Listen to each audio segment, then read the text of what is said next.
지난 시간에 이어서 조금 더 말씀을 드리도록 하겠습니다.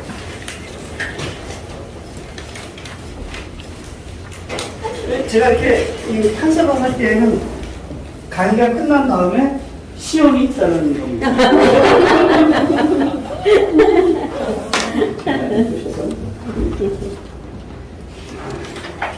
시험의 노이로제 드라마가 큽니다.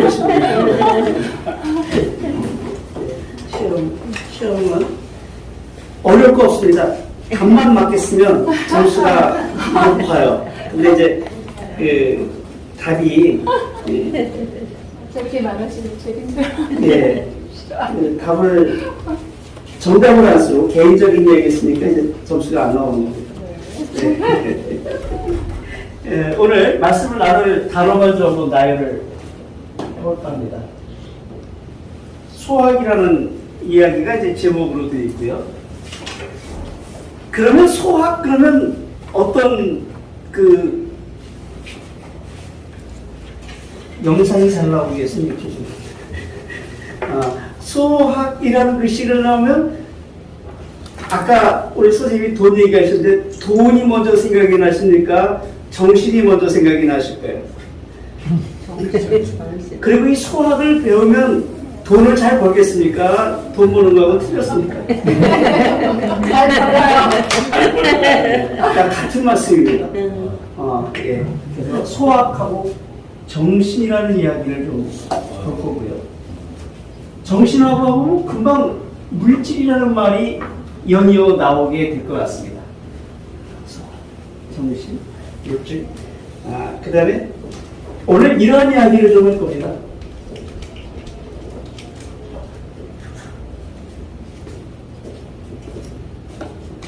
존재의 대중지. 이게 아마 전인교육의 이야기이지 않을까 싶은데요.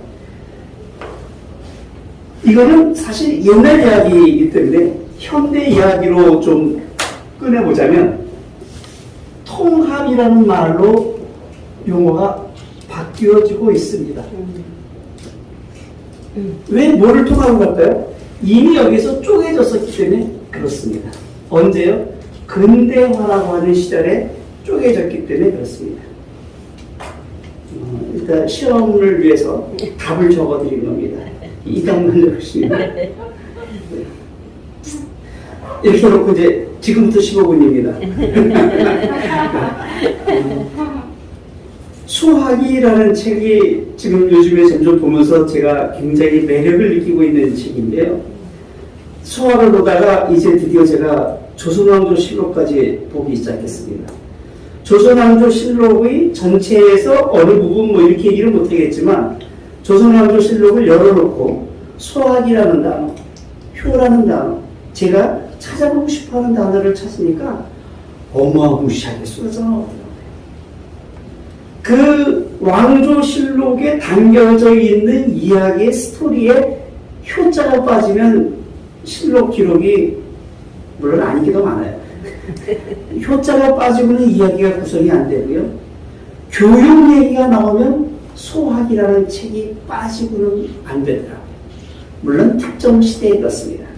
제가 아까 이제 말씀을 드리기를, 아까가 아니라 지난번에 말씀드리기를 소학이 끼고 다니다가 불신검문에 걸렸을 때 잡혀간다는 얘기를 드렸었단 말이에요. 그거는 이제 조광조의 그 사화 때문에 이제 그런 있었던 일들인데요.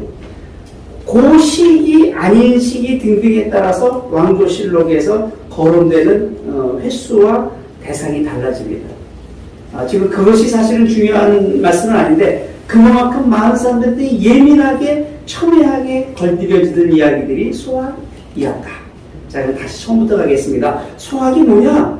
소학이라는 것은 중국 역사에서 있었던 소중하고 귀한 이야기들을 정리해놨습니다. 누가요? 1300년대 송나라 때 한참 뒤에 와서 주자가 정리해놓은 것을, 그럼 우리하고 중국 건데 우리하고 무슨 상관이야? 우리나라는 고려 말부터 조선시대에 살인이라는 살인파들이 주자학을 우리에게 갖고 오면서 어떤 글씨가 보일까요? 제가 원래 우리나라에서 강의 제일 못하는 사람이 교수라고 그랬잖아요. 근데 그 교수의 특징이 또 하나가 잘난 척을 많이 해요. 그래서 글씨를 좀 정성껏 써야 되는데 이게 말만 하다 보니까 잘 못 써서 죄송합니다. 좀 짜증나겠습니다. 소학은 이렇게 저는 정의하고 싶습니다. 성경과 그다지 다르지 않다 이렇게 이해해 주시면 소학에 대한 이해도가 빠르시겠다라고 생각합니다.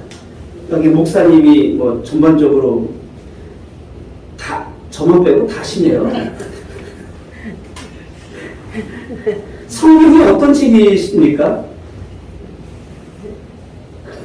되게 교수가 강의를 잘 못하듯이 목사님들이 이걸 잘 모르세요. 성경이 무슨 책입니까? 성경은 어떤 책입니까? 하나님 말씀. 네, 하나님 말씀이 우리에게 어떤 용도로 쓰이지요?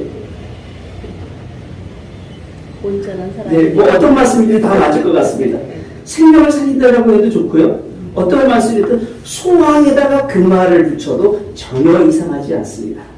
왜냐하면 소학의 내용이 인류가 탄생되어서 역사서로 남았을 때부터 기록들 중에 제일 선하고 모험되고 옳고 따라했으면 좋은 글들을 무려 4,000년 동안을 모아놓은 것은 4,000년 넘은 뻥이다. 3,000년. 그것을 1300년대에 주자가 모아서 엑기스루만 다이제스트 만들어 놓은 책이 수학이다. 누가 배우라고? 어린아이들이 배우라고. 어린이들이 배우라고 한 이야기가 왜 왕조실록에 나옵니까? 어렸을 때 못 배웠으면 어른이 돼서도 하라고요. 어렸을 때 배워서 어른이 알아도 하다가 잊으면 다시 열어보라고요. 누구 보고요? 왕 보고요. 세자 보고요. 뿐만 아니라 대간집 자녀들은 물론 일하고 있는 왕만 공부하나요? 왕은 공부할 때 경연장에서 공부를 합니다.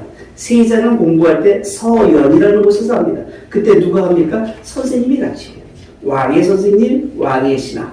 세자는 물론 선생님들이겠죠. 그 선생님들 누구예요? 지금 현직 대감님들이에요. 영의정이에요. 주로 이제 부재학이 주관을 합니다.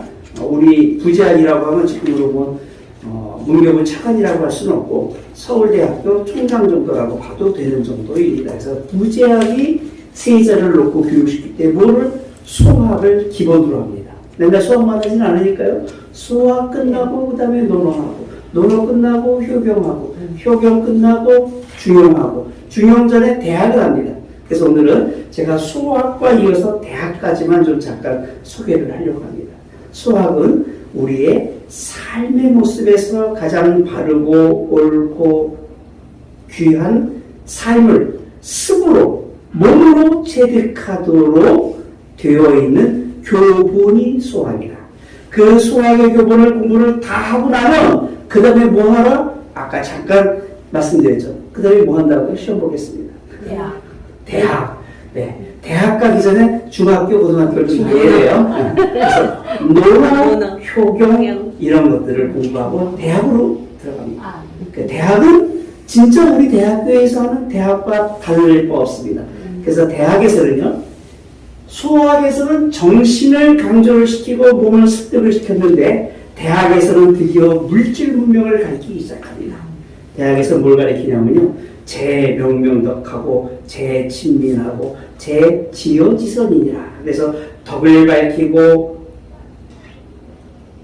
사람들을 백성들을 교육시키고 새롭게 하고 친하게 하고 뭐를 선을 여기까지 이르도록 하라라는 대제목을 놓고요. 이걸 삼강령이라고 합니다. 뭐 중요한 건 아니고요. 그 다음에 8조목이 있는데요. 정신, 성의, 이거는 마음입니다. 소화기 세트 얘기입니다. 그 다음부터가 중요합니다. 경물, 사물을 격을 따져보라는 겁니다. 경물은 뭡니까? 이것을 보고 이리 보고 저리 보고 이리 봐도 저리 봐도 해서 그것이 무엇인지를 찾아내라는 겁니다.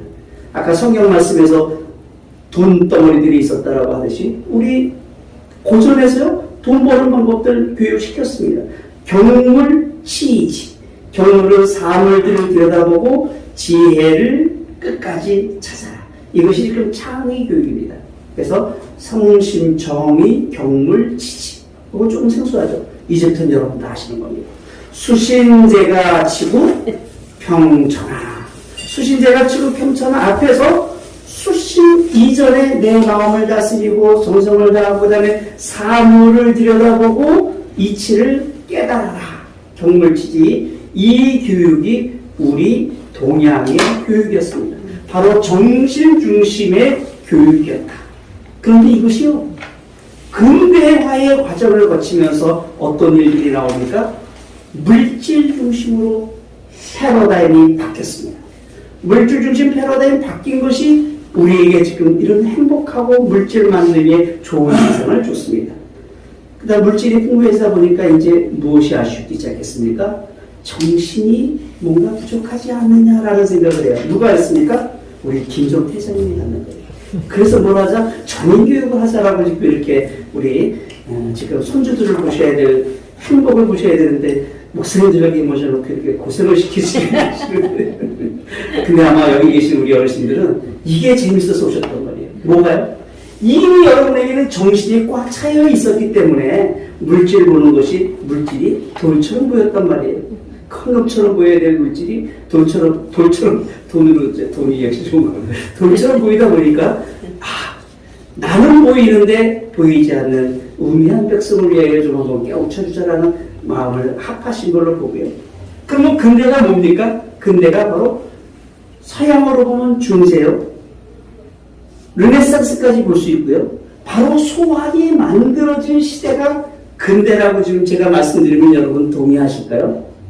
아마 소학을 아시거나 동양의 역사를 아시는 분은 소학이 만들어진 시대가 무슨 근대인가라고 하실 거라고. 그러나 저는 주자가 소학을 만들었을 때는 이미 동양에서 근대화의 물결이 시작되고 있었다라고 저는 감히 말씀드리고 싶습니다. 왜냐하면요, 주자가 있었던 시대에는 이미 제지, 총포, 화약 이런 천문, 물리 이런 것들이 굉장히 발달이 되었습니다. 우리 동양이. 그런데 그것을 계속 더욱 거듭 발전시키는데 약했을 뿐이고, 그리고 서양에서 근대화가 폭발적으로 일어나서 왜요? 과학화라고 하는 세밀한 것들을 만들었기 때문입니다. 시간을 제가 안 쟀습니다. 5분 내에 끝내겠습니다. 정신은 이렇게 덩어리로 볼 수 있습니다. 이 그림을 보고 저게 뭐라고 얘기하실 분이 계시다면 그치, 원이죠. 네, 감사합니다. 목사님 역시 다르십니다. 그러면 원을 제가 반쪽으로 쪼개보겠습니다. 어떻게 쪼갤 수 있냐면 이렇게 쪼갤 수 있습니다. 잘못 쪼갰나요? 저는 맨날 이거 쪼갤 때 잘못 쪼개요. 이렇게 쪼개야 돼요. 이거는 무엇이지요? 네, 그렇습니다.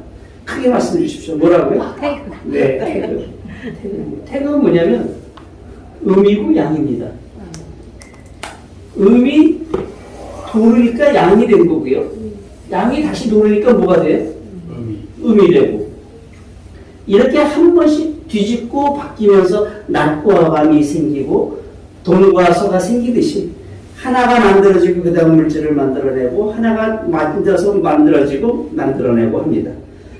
조금 엉뚱한 예인데요. 철이 단단합니까? 무릅니까? 무르고 단단하고. 감사합니다. 철을 제일 처음 만들어냈을 때는 지금 철 같지 않았다라고 합니다. 그래서 철이 변하고 그게 뭐예요? 합금이 되어서 비행기도 만들 수 있는 이러한 발달이 온 거거든요. 이미 동양의 정신에서는 이러한 물질의 변화 추구에 대하여 알고 있었다는 것이죠. 이것을 우리는 그냥 문장으로만 끝났었는데요. 서양에서는 이렇게 돌고로 하지 아니하고 쪼개고 자르고 나누고 분석해서 이 모든 것을 뭉뚱그려 하지 아니하고 요거는 하나만 받습니다. 예를 들면 의술이다라고 하면 이 의술 라인에서 내과, 외과, 정신과, 정형외과, 비뇨기과, 피부과 이렇게 쪼개고 자르는 것을 과학이라고 합니다. 글자의 뜻까지는 제가 설명 안 하겠습니다. 과학이라는 것은 쪼개고 나눠서 보는 거거든요. 바로 근대의 정신들이 이렇게 쪼개고 나누었기 때문에 집중적으로 연구한 이 분야가 월등한 과학적 물질 문명의 성과를 낳은 것은 분명히 우리에게 복이고 행운이고 잘된 일들입니다. 그런데 여기에만 치중하다 보니까 어떻게 됐다고요? 존재의 대중지라는 것은 아까 이런 태국문이었었다라고 하기로 한다면, 하기로 하는 게 아니라 그렇게 설명합니다만 제가 설명이 지금 너무 축약이 되어서 그게 존재의 대중지라고 우리는 다 허용하고 이해하고 아는 것으로 되어 살아왔습니다. 그런데 근대화가 되면서 과학화되었죠, 시민화되었죠, 민주화되었죠, 개인적이 되었죠, 합리성만을 따지게 되었죠, 내 것만을 중심으로 하는 이기주의가 되었죠. 이것이 근대화의 특징인데 나눠보다 보니까 정인이라는 말을 쓸 수 없이 뭐라고요? 지금 제가 주로 얘기하고 있죠. 개인주의, 민주주의, 시민주의, 합리주의 전부 다 어찌 보면 존재의 대중지의 입장에서 보면 왜 따져? 그렇게 보여주면 넌 네 것만 봐. 그럴 수가 있어. 이럴 수가 있어. 라고 보는 것이 뭐다? 근대화다. 근대화를 좀 제가 좀 폄하한 것처럼 보여 죄송합니다만 이 근대를 이제는 뭐 하자? 다시 수학으로 가보자. 수학은 전근대의 글입니까? 근대의 글입니까? 답은 하지 않았었습니다. 전근대에 있었던 글들을 모아서 근대의 관점에서 정리한 책을 수학이다라고 저는 이야기를 하는 겁니다. 그렇다면 수학에는 뭐가 있어요? 전근대이가 있고 근대이가 있습니다. 그거를 지금 현대시대에 다시 돌아가 봐서 쪼개져 있던 것을 다시 한 덩어리를 묶어서 이 원 속에다 다 집어넣는다면 근대를 벗어나는 탈근대의 정신이 될 거고 이것이 바로 우리가 통합이라고 얘기하는 그 통합의 정신으로 묶어낼 수가 있겠다. 그게 뭐가 소학이라는 텍스트를 가지고 한다면 가능해 볼 수 있겠다. 그래서 이제는 소학이 묻혀진 과거에 지나간 이야기의 책이 아니라 과거에 우리 조상들의 선조들의 경험들을 모아 쌓아놨던 것을 근대의 첫 시점인 1300년대 동양에서 불기 시작했던 그 이야기들을 이제는 다시 한번 끌어서 우리의 것으로 만든다면 왜냐하면 과학 쪼개진 것을 우리는 이미 경험했기 때문에 쪼개진 것을 묶는 것은 오히려 더 유익한 작업들이 될 것이라는 생각이죠. 그래서 이제는 수학을 우리가 다시 한번 꺼내서 수학을 어린아이들뿐만 아니라 김병필이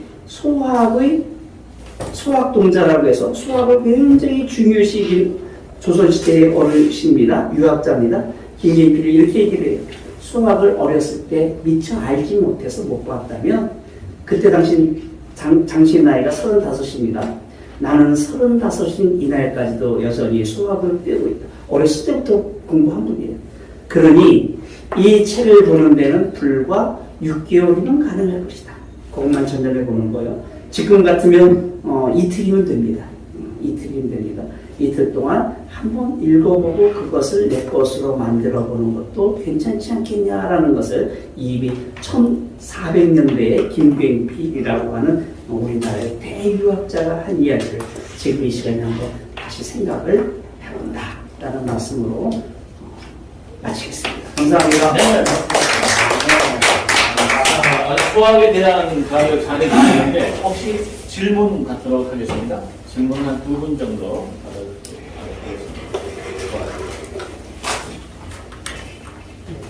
지난 시간 말씀에 존재의 대중지인가요? 네네. 그게 어떤 뜻인가요? 그러니까 그 사람이 되었든 물질이 되었든 존재하고 있는 모든 것들이 한 덩어리로 있다라는 것. 둥지. 그 세 둥지라고 생각하시면 좋습니다. 그 둥지 안에서 모든 것이 포함되어 있었다. 원래 하나였다라는 태극의 원에 있는 것처럼 우리 개념인가요? 그렇죠. 우리라고 봐도 좋고요. 그렇게 우리라고 보는 게 맞겠습니다. 네. 그래서 제가 지난 시간에 뭐 나, 너, 우리 이렇게 넷 나눠놨던 1, 2, 3, 4부면이 원래는 하나로 있었다라는 것이 대통지 말이고요. 그런데 하나, 둘, 셋, 넷으로 나눈 게 바로 근대의 과학적 사고방식에 의해 나눠졌다라는 말씀. 이거를 다시 묶어가자는 거죠. 대둥지로. 대둥지. 이제 똑같은 말씀은 안 되니까 통합의 대둥지. 통합이다라는 말로 아주 좋은 말씀이에요. 자, 다른 분 질문도 한번 받도록 하겠습니다. 네. 함영인 목사님 질문해 주시기 바랍니다. 교수님, 소학에 대해서 지난번에 들었는데 잘 안 하셨거든요. 네. 오늘은 정말 깊게 이렇게 와줬어요. 감사합니다. 그래서 이제 저 처음에는 도덕적 개념인가 네. 이렇게 들었거든요. 네. 도덕을 넘어가서 네. 원 근본 하나에서부터 출발이 됐네요. 교육 자체가. 그렇죠. 그러니까 그렇죠. 나누어졌던 거 원래는 원인데 과학이 계속 쪼개서 네네. 소립자까지 이제 미립자까지 들어가는 면에서 네. 이제 전체 통으로 이제 그 자체를 묻는 네. 이제 그런 거기 때문에 아까 교수님께서 성경이나 네. 수학을 네. 아는거나 근본에서는 같을 수 있다 네. 하신 말씀이 네. 굉장히 공감이 왔어요. 그러시네요. 예. 질문. 그 내용도 수학에 있는 글이나 성경에 있는 거나 예. 시대와 배경이 다를 뿐이고 네. 역사냐 아니 역사 수학에도 다 역사 이야기입니다. 네. 그 시대적 배경만 다른 걸로 이해하셔도 무방합니다. 그리고 쓰여진 목적이 다르다는 것뿐이죠. 네. 네, 그렇습니다. 아유, 이제 이해를 도와줘서 감사합니다. 간단하게 하나 질문할게요. 네. 우리가 이제 교육이라 그러면 저는 이제 유치원 교육이 가장 중요하다고 생각합니다. 그럼요. 근데 이 소학이 어떤 배경에 의해서 탄생됐는지 아, 네. 그러니까 그 네. 근본적인 그 배경 원인을 좀 알고 싶습니다. 네, 너무 소중한 소학이라는 글자에는 네 가지 뜻이 있습니다. 지금 오늘 제가 수학여행은 수학책을 얘기하는 건데 초학책은 1300년도에 쓰여졌고요. 사실은 소학이 공자보다 2000년 전에 수학이라는 책이 있었다고 합니다. 그런데 그 책이 다 멸실되어서 잘 몰라요. 그런데 그러한 수학이라는 것이 있었다는 이야기를 다른 경전을 통해서 알고만 있는 거를 주자가 다시 그래 아이들에게 가르쳐야 할 수학책이 필요해라고 해서 제자들과 함께 말년에 이게 도가 튼 다음에 한 거예요. 도가 튼 다음에 수학이 이런 거였지 않았을까? 과거에 그것을 다시 리바이벌 한다고 만들었는데 원래 수학책의 전형은 아니다라는 말씀으로 질문은 질문 아니시지만 수학이 만들어지게 된 배경은 그렇게 해서 주자가 왜 그걸 나왔겠습니까? 춘추 전국 시대를 지나서 진나라가 전국을 통일을 했고 그 후에 한나라, 당나라를 지나면서 유교가 그때는 유교보다는 유불선이라고 해서 불교, 도덕, 도교, 유교 이것들이 그냥 같이 섞여져 나왔습니다.